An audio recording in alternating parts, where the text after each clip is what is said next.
আউযু বিল্লাহি মিনাশ শাইতানির রাজিম। বিসমিল্লাহির রহমানির রহিম। সূরা আবাসা মাক্কি যুগের শেষ দিকে নাজিল হয়। সূরা নম্বর 80, আয়াত সংখ্যা 42। মাক্কি যুগের সূরা, এটি একটি মাক্কি সূরা। সূরা আবাসা নাজিলের ধারাবাহিকতা অনুযায়ী 24তম সূরা। এর আগের সূরা নাজম, পরের সূরা কদর। কুরআন মাজিদের বিন্যাস অনুযায়ী এটি 80 নম্বর সূরা।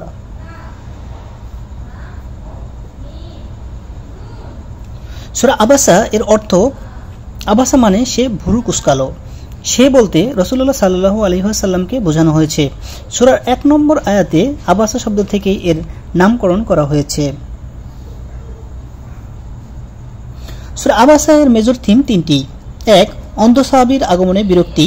2. মানুষের স্বভাব অকৃতজ্ঞতা। 3. নিজের সৃষ্টি রহস্য ও খাবারের দিকে মনোযোগ দেওয়ার উপদেশ। সূরা আবাসাকে 3টি সেগমেন্টে ভাগ করা হয়েছে। প্রথম অংশে মৃদু তিরস্কার। সূরার শুরুতেই রাসূলুল্লাহ সাল্লাল্লাহু আলাইহি ওয়াসাল্লামের বিরক্তির ঘটনা তুলে ধরেন আল্লাহ। এরপর তার নবীকে জানিয়ে দেন এমনটা যেন আর কখনো না হয়।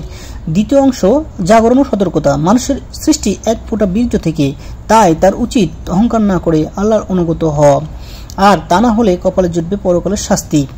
এবং শেষ অংশে কিয়ামতের আলোচনা। সূরার একেবারে শেষ অংশে কিয়ামতের ব্যাপারে আলোচনা উঠে এসেছে, যেখানে কিয়ামত দিবসের কিছু চিত্রে তুলে ধরা হয়েছে। ফজিলত: নবী করিম সাল্লাল্লাহু আলাইহি ওয়াসাল্লাম মাঝে মাঝে এক রাকাতেই একই রকমের দুটি সূরা তিলাওয়াত করতেন। এরকম এক জোড়া সূরা হলো সূরা আবাসা ও সূরা মুতাফফিফিন, যা তিনি এক রাকাতে তিলাওয়াত করতেন। আবু দাউদ 1396। কজ অ্যান্ড ইফেক্ট: শারীরিকভাবে অক্ষম বা অসুস্থ কোনো ব্যক্তিকে দেখতে যান, এতে অসুস্থ ব্যক্তি যেমন প্রফুল্ল হবেন, আল্লাহও খুশি হবেন। সূরা আবাসা এর সেন্ট্রাল থিম আল্লাহর সমতা নীতি। ওভারভিউ: সূরা আবাসা এর প্রথম থেকে 4 নম্বর আয়াতে যে নিজেকে পরিশুদ্ধ করতে চায়, কুরআন উপদেশ গ্রহণ করতে চায়, তার দিকে অধিক মনোযোগ দিতে হবে। 5 থেকে 10 নম্বর আয়াতে অপরদিকে যে কুরআনকে নিজের জন্য প্রয়োজনীয় মনে করে না, তাকে পরিশুদ্ধ করার দায়িত্ব রাসূলের নেই। 11 থেকে 16 নম্বর আয়াত কুরআনের মিশন নিঃসন্দেহে অসাধারণ। 17 থেকে 23 নম্বর আয়াতে মানুষের জন্য আল্লাহর অবাধ্য হওয়া খুবই বেমানান। সে কিছুতেই আল্লাহর হক পুরোপুরি আদায় করতে পারে না। আল্লাহর 24 থেকে 32 আল্লাহর বান্দাদের উপর তার কিছু অনুগ্রহের কথা আলোচিত হয়েছে।